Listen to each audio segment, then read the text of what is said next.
또 이제 방화벽 같은 경우도 은근히 보안팀이랑 네트워크팀이랑 많이 싸워요. 보안팀은 차단을 넣거나 뭐 악성 코드 차단은 무슨 기능을 켜거나 하는 데 쓰는데, 이제 네트워크팀 입장에서는 방화벽을 라우팅 용도로 또 쓰기 때문에 이것 때문에 조직이 싸운단 말이에요. 이제 보안팀은 장비를 하나 더 사요. 네. 더 사서 블럭용 장비를 위에 또 꽂아요. 되게 많은 대기업 보안팀들이 직원들이랑 소통하기 어려우니까 보안 솔루션으로 해결하려는 경우가 되게 많거든요. 제로 트러스트는 절대 그렇게 할 수가 없어요.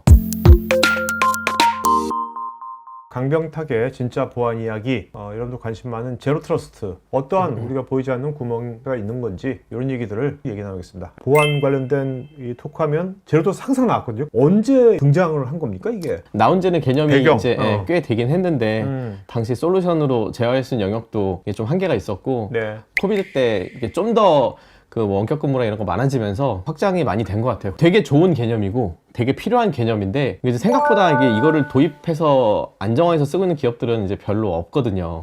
우리나라도 그렇고 물론 해외도 그렇게 썩 많지는 않아요. 이제 이게 왜 대체 그러면은 그렇게 도입해서 안정하기 힘든지, 뭐 어떤 현실적인 문제가 있는지 깊게 다루는 데가 별로 없어갖고, 네네. 제가 이제 어디 뭐 최근에 컨퍼런스나 뭐 좀 또 다른 웨비나에서 사실 그걸 얘기를 몇 번 하기도 했는데 사람들이 많이 싫어하시더라고요. 이게 왜요? 좋은 인식을 만들어서 널리 확산시켜도 모자랄 판에 자꾸 초를 친다.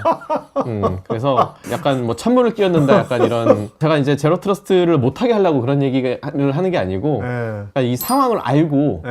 그 우리의 현실적인 장벽이 뭔지를 보고 나서 이걸 도입을 하자. 저는 이제 이 얘기를 이제 하려고 했던 건데, 이거 하지 마, 이거 니네 죽어도 못해, 약간 이렇게 얘기가 된 것 같아서. 네네. 그래서 오늘은 좀 이제 실제로 어떻게 하면 이걸 잘 쓸 수 있을지도, 나쁜 얘기도 물론 할 거지만 그것도 얘기를 하겠습니다. 네. 제로 트러스트가 이게 개념, 사상이에요? 아니면은 어떤 솔루션이에요? 아키텍처예요? 뭐예요, 제로 트러스트가? 저기 사상이나 아키텍처라고 보거든요. 네. 왜냐면은 제로 트러스트 솔루션이나 제품 없이도 회사에 갖고 있는 네트워크 장비나 기본 보안 솔루션으로도 어느 정도 비슷하게는 할 수는 있어요. 근데 되게 불편하죠. 손이 많이 가고. 그래서 이제 그거를 쉽게 만든 게 제로 트러스트 여러 가지 이제 프로덕트들인데, 정확히는 개념이죠. 네. 제로 트러스트 뭐 솔루션이다 하는 것들은 지금 말씀하신 제로 트러스트의 사상, 어떤 그 아키텍처를 자기네 사람들을 뭔가 구현한 거죠. 사용하기 쉽게 구현한 거죠. 네. 그러니까 사실 제로 트러스트의 사상이 뭐냐? 정의가 있는 것도 아닌 것 같아서. 정의는 있는데요. 정의는 있는데 제품마다 네. 이제 구현 방식과 그리고 케어하는 영역들이 약간은 이제 다른 것 같아요. 뭐 오늘 특정 제품을 얘기할 건 아니지만, 네네. 이 제로 트러스트가 그 기존에 뭔 문제를 해결하려고 나온 건지부터 얘기를 좀 먼저 하면요. 네. 회사에서 그 원격 제어나 이제 재택근무를 할 때 이제 VPN 발급을 하고 VPN에서 인증을 해서 들어오면은 그 다음부터는 이 사람 개인 PC가 회사 망해 있는 거랑 똑같은 환경이 되고, 그러면서 회사의 여러 시스템을 들어갈 수 있잖아요. 그렇죠. 이제 근데 이렇게 해서 들어온 이 PC를 과연 회사 PC도 아니고 개인 집 PC인데 악성 코드에 감염될 수도 있고, 이거를 회사 시스템 어디까지 허용을 해줘야 될 것이냐, 이제 이런 문제 때문에 생긴 거예요. 기업마다 지금 이게 VPN 운영하는 되게 심각한 문제들이 있거든요. 다들 입 밖으로 꺼내지 못하는. 특정 뭐 개발팀이나 특정 직군이 VPN을 쓰는 게 아니고 전 직원이 다 VPN을 써요. 어떤 직군이 쓸지를 몰라요, 정확히 말해서. 네네. 이 사람이 개발팀이면은 개발 서버 뭐 몇 번 웹 서버 여기까지 들어가면 되는데, 마케팅 팀이면은 이쪽 뭐 마케팅 관련 서버랑 여기까지 들어가야 되고, 뭐 외주 직원이면은 어디까지 뭐, 그러니까 이런 식으로 너무 경우의 케이스가 많기 때문에 보통 그냥 VPN 접속을 하면은 아무것도 안 막아요. 아이디에 뭔가 역할이 정의가 돼 있지 않는 거군요, 그냥. 그거를 이제 근데 보안팀도 그걸 아는데, 이제 그걸 하면은 아무 일도 할 수가 없어요. 그 사람마다 그거를 다 룰을 설정을 해줘야 되기 때문에 그게 너무 힘들고 빡신 거죠. 그래도 뭐 나름 열심히 뭐 이 팀이 들어왔을 때 여기까지 접근, 저 팀이 들어왔을 때 여기까지 접근 해놨는데, 원격 제어나 이제 그 재택근무로 접속을 했을 때는 비업무 시간이란 말이에요. 근데 비업무 시간에 내가 급해서 뭔가 들어왔는데 안 돼.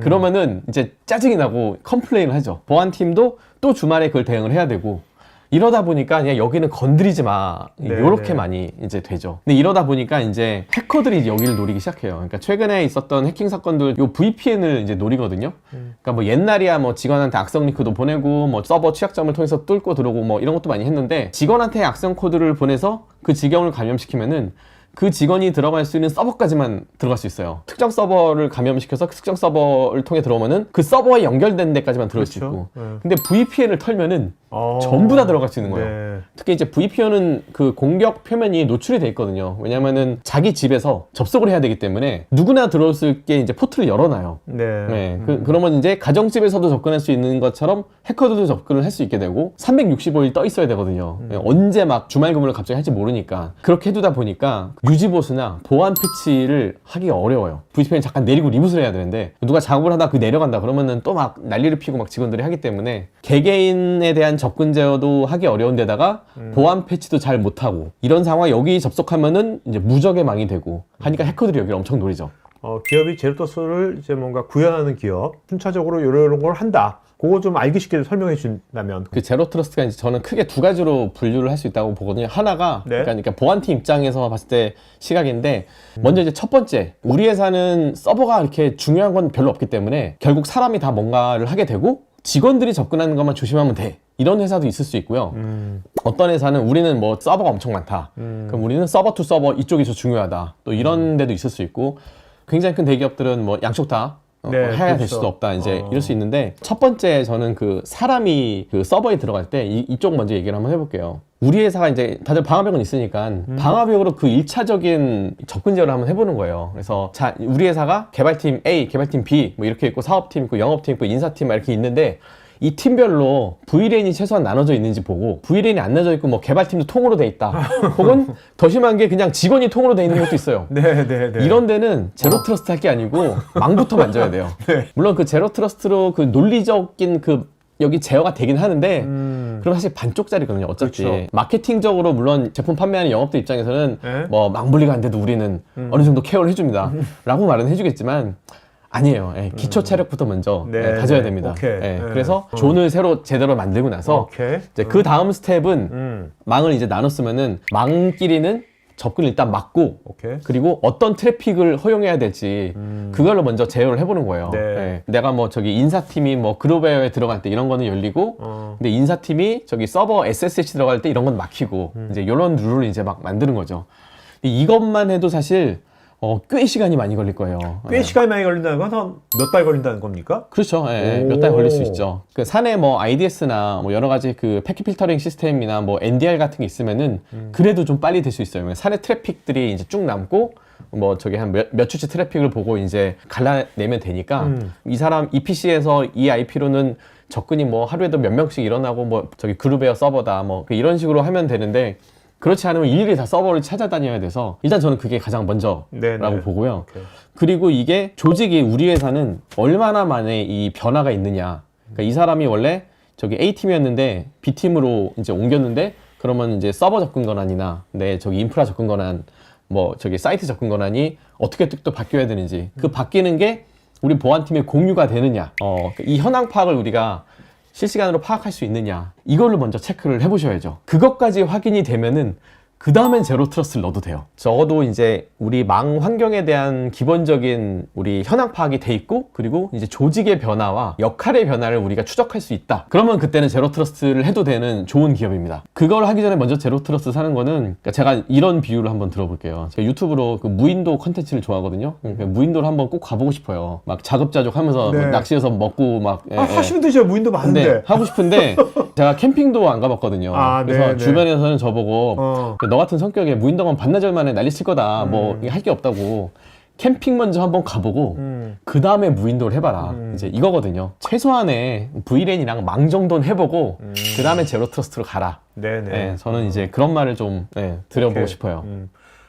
그 제로스 간다는 것이 무엇을 한다는 겁니까? 이 사람이 여기 접속한다. 이제 여기 확인이 됐잖아요. 네. 근데 이제 방화벽으로는 사실 IP랑 포트의 제어밖에 안 돼요. 홍길동이라는 사람의 PC IP가 뭐 10점 몇 점 몇인데 이 사람이 이쪽 그 그룹웨어 서버에 들어갈 수 있다. 그러면은 이 IP to 저 IP 허용. 만약에 악성 코드가 감염되면은 똑같이 들어갈 수 있어요. 그렇죠. 네, 그래서 이제 제로 트러스트로 이제 어플리케이션 제어까지 하는 거죠. 이 어플리케이션이 이제 이쪽으로 접속할 수 있다. 여기까지 제로 트러스트 룰을 만들 수 있거든요. 그러니까 IP 레벨이 아니라 누구인지까지. 네. 그렇게 되면은 이제 예전에 방화벽에서 놓치던 것까지도 이제 딱 케어를 할 수 있기 때문에 이미 그 단계까지 갔으면 사실 거기서부터는 어렵지 않아요. 제가 보기엔. 아, 네. 네. 근데 이게 직원들 막 변화 내역과 이거 프로세스 만드는 게 훨씬 힘들 거예요. 그러니까 그런 프로세스 제대로 안 되고 나서 뭐 제로트러스트 도입시켜봤자 이것이 유지가 안 되겠네요. 그렇죠. 그죠? 제가 이제 이 얘기를 예전에도 컨퍼런스에서 했다가 욕을 많이 먹었는데, 보안팀이 사실 사내 정치적 파워가 높은 편은 아니에요. 아무리 대기업 다니고 있어도 회사 내에선 지원 조직이고 돈을 버는 조직이 아니고, 직원들이 뭔가 하는 걸 못하게 하고, 그러니까 뭐 풀어달라 하면은 약간 그 CS처럼 생각하시는 분도 계세요. 보안팀 역할을. 내부의 입지가 높지가 않으니까 공유를 해달라고 하기도 받기도 어렵고, 뭐 흘러가는 거를 파악하기도 어려워요. 그래서 생기는 게 이제 보안 솔루션들이거든요. 내가 몰라도, 우리 회사의 현황을 내가 몰라도 보안 솔루션 사서 그냥 꽉 꽂으면은 이제 얘가 다 파악해준다. 대표적으로 뭐 IDS 같은 경우도 사실 그런 경우고, 또 이제 방화벽 같은 경우도 은근히 보안팀이랑 네트워크팀이랑 많이 싸워요. 보안팀은 차단을 넣거나 뭐 악성 코드 차단은 무슨 기능을 켜거나 하는 데 쓰는데, 이제 네트워크팀 입장에서는 방화벽을 라우팅 용도로 또 쓰기 때문에 안정적으로 CPU도 차락차락하고 메모리도 안정적으로 운영되는 게 얘네 쪽 그 이제 역할이니까, 이것 때문에 조직이 싸운단 말이에요. 보안팀이 차단 룰을 막 넣으면은 방화벽 CPU가 막 올라가요. 그럼 네트워크팀 민감해지거든요. 여기다 뭐 하지 말라고 해요. 뭐 아니면 할 때 이제 허락받고 해라, 공유하고 해라. 이제 보안팀은 장비를 하나 더 사요. 더 사서 블럭용 장비를 위에 또 꽂아요. 그러니까 이런 식으로 되게 많은 대기업 보안팀들이 직원들이랑 소통하기 어려우니까 보안 솔루션으로 해결하려는 경우가 되게 많거든요. 제로 트러스트는 절대 그렇게 할 수가 없어요. 뭘 꽂아서 뭘 사서 해결된다, 그 개념이 아니기 때문에 직원들과 각 조직과 어떻게 보면 관리나 정책의 문제, 그렇죠. 운영, 그렇죠? 그게 훨씬 한 80-90% 이상 저는 차지한다고 보고요. 아까 이제 서버와 서버, 어떻게 보면 이제 API 같은 것도 많이 있을 것 같은데, 서버와 서버면 그거의 제로 트러스트는 어떤 식으로? 사실 그거는 저는 저 개인적으로 훨씬 더 빡시다고 생각을 하는데, 서버 투 서버는 24시간 돌아가고 또 대수가 이제 엄청나게 많은데, 미들웨어나 또 다른 데모를 실행해서 이 서버에 뭐 데이터를 보내야 되고, 그러니까 이렇게 갑자기 구축되는 경우가 진짜 엄청나게 많아요. 보통은 저기 웹서버 쪽 VLAN, 뭐 DB 서버 쪽 VLAN, 뭐 미들웨어 쪽 VLAN, 뭐 이런 식으로 일단 뭐 나눠 놓긴 하는데, 그리고 이론적으로는 뭐 예를 들어 MySQL 서버다 그러면 이제 3306 포트만 딱 접속할 수 있어야 되고, 나머지는 다 막아둬야 되는 게 이론적이긴 한데, 생각보다 그렇게 막아두는 회사가 별로 없어요. 왜냐면 이제 그런 거 다 막아두면은 개발하다 보면 뭐가 막히는 게 너무 많아요. 그렇겠네요. 네, 이 서버에 뭘 보내야 되는데 DB 서버, DB 포트 빼고는 다 막혀 있어. 그러면은 이제 또 짜증이 난단 말이에요, 개발자가. 그럼 또 그 짜증을 이제 보안팀에 또 이제 막 퍼프리를 하죠. 그 한 달에 한 번 그 크론 잡으로 가동되는 이런 트래픽도 있어요.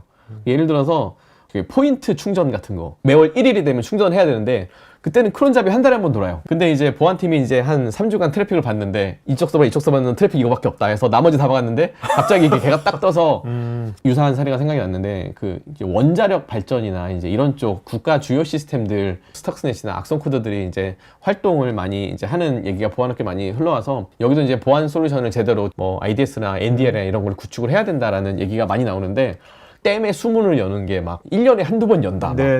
이럴 때는 트래픽이 또 확 바뀌거든요. 그렇죠. 근데 그걸 이상징후로 생각해서 이제 빵 막아버리면은 이제 또 문제가 이제 굉장히 심각해질 수 있기 때문에, 서버 투 서버는 그 생각보다 훨씬 더 어려워요. 계속 또 신규 서버를 또 만들어내고. 그렇겠네요. 그리고 기존에 있던 아키텍처도 기존에 이렇게 만들었는데, 이번에 우리가 뭐 NKS를 쓰고 아키텍처를 바꾸는 게 훨씬 더 좋아진다 하면은, 그때마다 보안팀이 일일이 공유해주고 허락받고 하진 않거든요. 그래서 신규 아키텍처를 구축을 할 때나 신규 서버를 구축을 할 때 뭐 열어야 되는 포트 이런 걸 다 승인을 받고 뭐 하는 게 좋지 않겠느냐. 근데 사실상 다 그냥 묻지마 승인이 되죠. 요새 AI 에이전트, AI 시대니까 AI 에이전트는 사람 투 서버로 봐야 돼요? 서버로 봐야 돼요? 뭐로 봐야 되는 거야? 그거에 대한 답을 지금 하시는 분들이 없어요.